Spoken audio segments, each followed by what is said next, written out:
Hello and welcome to Casual Leaves. So this weekend I had a visit in a local nursery, and this one's the one I've mentioned a couple of times because it's right near my house, and I've been there many times before, but this time I visited with my mom, and I have a couple of plants from them. Not to say they were all like they are in good quality for sure, but they have not survived. So I'm not really so fond of collecting pieces from there, but I do end up buying some good deals. They do have good deals at times. They are, I think, into like a corporate nursery thing, but at times they get these rare plants like begonias or alocasias or some philodendrons very recently, but they are typically in like basic other plants, like outdoor kind of plants, and not the typical rare indoor plants, but at times I find good deals. So I went there with my mom and it was a great experience. We saw some really interesting plants this time. The most interesting one for me was the lang lang plant, which is used in perfumes. The flower, oh my god, it was just so nice. The fragrance was so amazing. So they do have other type of rare plants at times. They had a really rare purple hibiscus, they had other red hibiscus varieties, and many others, many more. And overall view of the nursery is just like very pleasant. It's a bungalow and you can just walk in, you can go to their terraces. They have multiple terraces, so very interesting. It's like a good time. It's like a peaceful sanctuary kind of a moment just being there. But I got 2 plants for myself.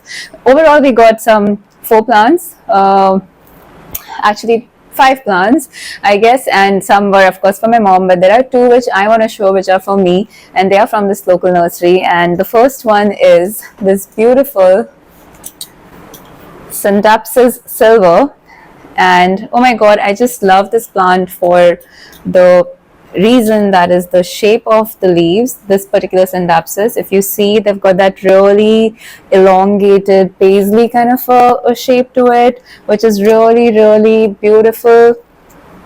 Of course, like the main thing being the amount of silver in these plants. It's just so pretty, and I think more so in real. I'm not too sure how much the camera is going to capture in terms of the silverness of it. Of course, you can see it as shades of lighter green, but it's actually silver. When you see it in real, it's like very bright, very shiny, and I just love these pointy kind of leaves. This one's kind of stuck. It came that way.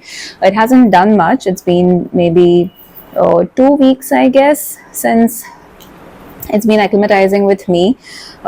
This one I got during one earlier visit, but same nursery, and I was waiting to show it. I thought I'll club it. So I really love this, like a long elongated shape which it has, like a, let me just focus.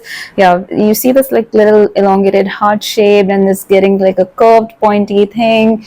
Just very pretty. I think each and every leaf is just worth looking at and worth showing. So of course I have my normal Synapsis, which I got from another place, which does okay. It's fine. They are a bit slow growing anyway, but this, for the records, is the size of it today, and let's see, maybe in the future we will compare it to how it does. I am right now just letting it be. It is in its original pot with the original soil mix it came in. Look at this one, like the amount of silver is just really high. So very pretty, very ornate, very decorative, like it. So yeah, I was just trying to show the soil, typical indoor medium mix. And I haven't kept it in my greenhouse cabinet because of course there's no place for it yet.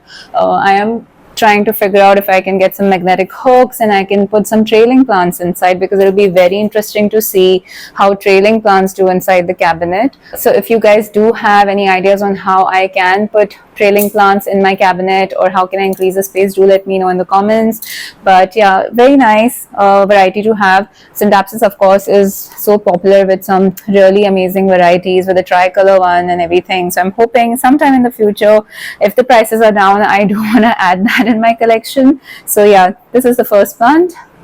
Moving on to the second one. So here's the second plant that I want to show, and I'm so happy and excited about, and I'll tell you why exactly. So this is Monstera Thai Constellation, and these are its beautiful specky leaves. Just love it so much. It had 4 leaves. I got this on this weekend itself, so it had 4 leaves by then. But a little story for this plant: it traveled with me a lot in the car. It traveled many kilometers with me in the car, and it lost its oldest leaf. There was one fourth leaf here as well, which was the smallest one, and it was on its way out. It was drying up, yellowing up, because it was the oldest one. So look at this, it's so pretty.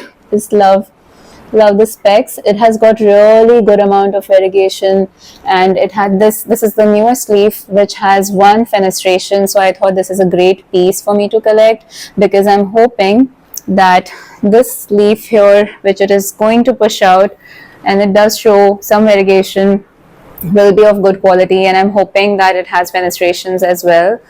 Just one more look at this other leaf. Love it. So I think Thai constellation is really underrated. It's way beautiful than, I don't want to say the normal monstera, but it's a beautiful plant. I mean, definitely must have in the collection.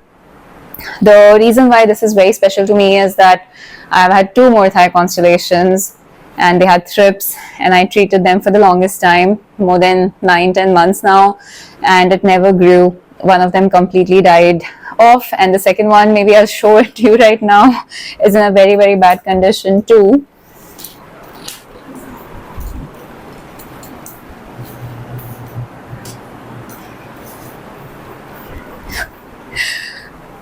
So this is my leftover Monstera Thai constellation, infected with thrips. Finally, I had to just chop it off. It was pushing out a new leaf. It had 2 smaller leaves. Always had good roots. As you can see, the roots have been decently fine, but it would just, I think the thrips got it really bad. I treated it with a lot like neem oil and a basic, Spidermites kind of a recipe, but no, like it wouldn't. So after going through this trauma, and I was really hopeful because I had 2 of these small size miniatures, but I had high hopes that it will do well. So that's the reason why this one's special for me. So this one's of course living in the greenhouse cabinet, because like I mentioned, this one had a very rough ride. It was in the car for a very long time. The car was very hot at times, and it got very cold, and it had a very bumpy ride. Like it did like almost the tour of half the city. So I was very worried that all the jerks from the car will it impact the new leaf, which it may, but we just have to wait and watch. So I'm actually just gonna go and keep this back in the cabinet after this one brilliant last look. So here are finally the 2 new plants.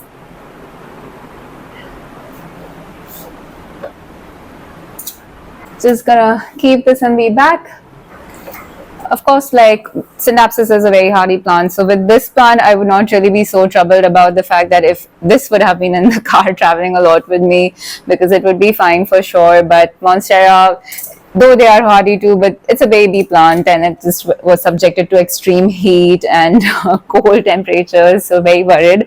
But I'm hoping it'll do well in the cabinet. And if you guys have any tips about how I can grow these plants to be better, please do let me know.